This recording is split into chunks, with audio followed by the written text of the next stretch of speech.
اس زمین پہ حضرت آدم علیہ السلام کے تقریباً 1000 سال بعد اللہ نے عراق کی زمین رافتین کا انتخاب کیا اور وہاں اپنے بندے یشکر بن لامک کو نبی بنا کے بھیجا، جن کو مختلف القاب سے آج بھی زمانہ یاد کرتا ہے۔ کوئی اللہ کے اس نبی کو عبد الغفار کہتا ہے، تو کوئی عبد الجبار، تو کوئی الیاس، تو کوئی کشتی والا نبی، اور کوئی نوح نجی اللہ کہہ کے بلاتا رہتا ہے۔ حضرت نوح علیہ السلام حضرت ادریس علیہ السلام کے پر پوتے ہیں اور حضرت آدم علیہ السلام کی 10ویں پشت میں سے ہیں۔ وہ قوم اس وقت دنیا کی بدترین قوم تھی۔ وہاں ظلم کرنا، نفسانی خواہشات پر فخر کرنا، بتوں اور شیطانوں کی پوجا کرنا عام تھا۔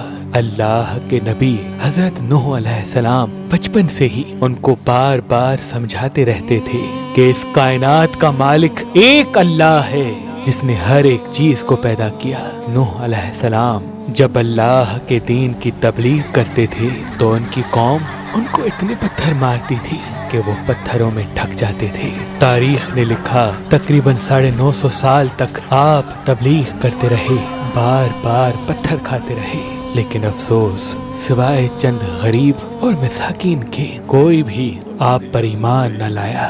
آپ اپنی امت کے لیے اتنا روئے، اتنا گریہ کیا کہ آپ کا نام ہی نوح پڑ گیا۔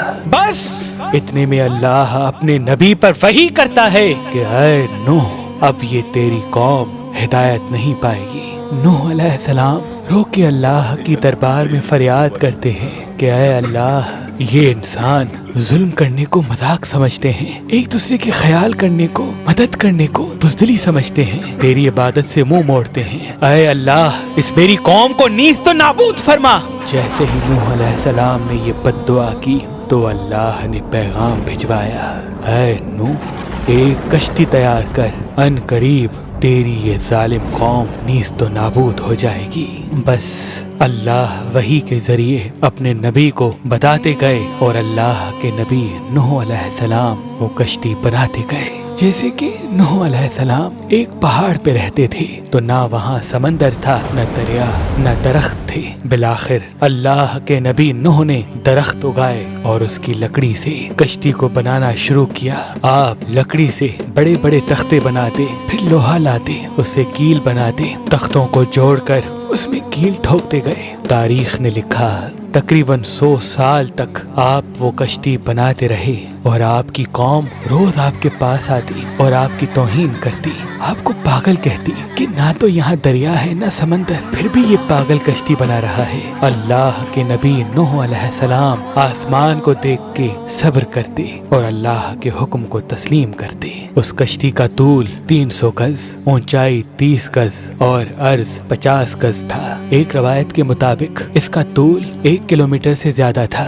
یہ کشتی عام کشتیوں کی طرح نہیں، بلکہ جس طرح سے اس کشتی کو نیچے سے بند کیا گیا تھا ویسے ہی اوپر سے بھی بند کیا گیا تھا تاکہ بارش کا پانی بھی کشتی میں داخل نہ ہو سکے۔ اس کشتی میں الگ الگ 3 درجے بنائے گئے تھے۔ نچلا درجہ جانوروں کے لیے تھا، بیچ والا طبقہ انسانوں کے لیے اور اوپر والا حصہ پرندوں کے لیے۔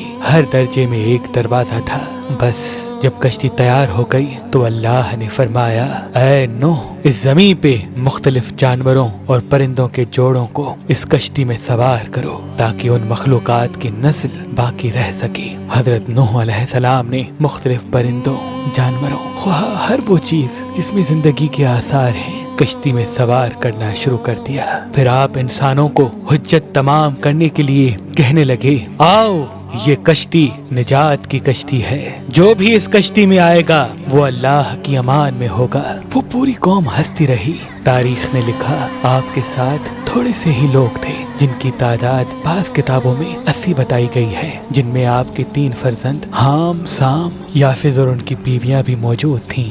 اللہ نے اپنے نبی نوح سے کہا کہ ان قریب تندور سے پانی ابلے گا اور پوری قوم کو ڈبا دے گا۔ اس بات کو سن کے قوم نوح ہنس ہی رہی تھی کہ اتنی دیر میں تندور سے پانی ابلنے لگا۔ لوگ اس پانی کو دیکھنے کے لیے دور دور سے آتے، ہنستے، لیکن کچھ ہی دیر میں ان کی ہنسی خاموش ہونے لگی کیونکہ وہ پانی پانی اتنا بڑھتا گیا کہ ان کے تمام گھر ڈوب گئے اور اوپر سے بارش بھی برس رہی تھی۔ وہ کافر یہ سمجھ رہے تھے کہ یہ طوفان کچھ دیر کا ہے، تو یوں وہ اونچے اونچے پہاڑ کی طرف جانے لگے۔ ان کافروں میں اللہ کے نبی نوح علیہ السلام کے بیٹے کنعان بھی شامل تھے۔ جیسے ہی نوح علیہ السلام نے اپنے بیٹے کو دیکھا کہ وہ کافروں کے ساتھ پہاڑ پہ چڑھ رہے ہیں، آپ نے دور سے آواز دی، اے کنعان، اس نجات کی کشتی میں آ جا۔ تو کنعان اور اس کی ماں بولی، ہم تھوڑی ہی دیر میں پہاڑ کی چوٹی پہ پہنچ جائیں گے اور پانی وہاں تک تھوڑی آئے گا۔ بس وہ پانی اتنا بڑھتا گیا کہ کہیں بھی نہ کوئی پہاڑ نظر آ رہا تھا،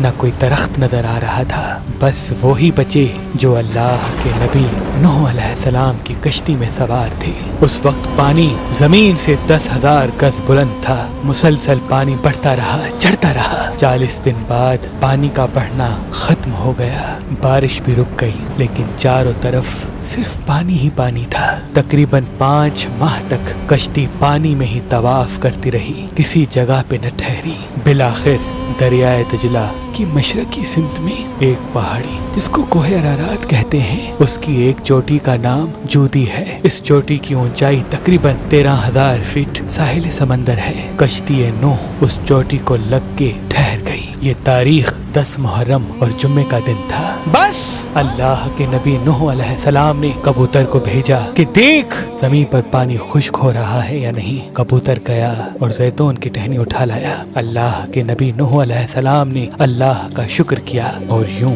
رفتہ رفتہ پانی کم ہوتا گیا۔ آپ اور آپ کی جماعت تقریباً 5 ماہ تک جودی پہاڑ پر ٹھہرے۔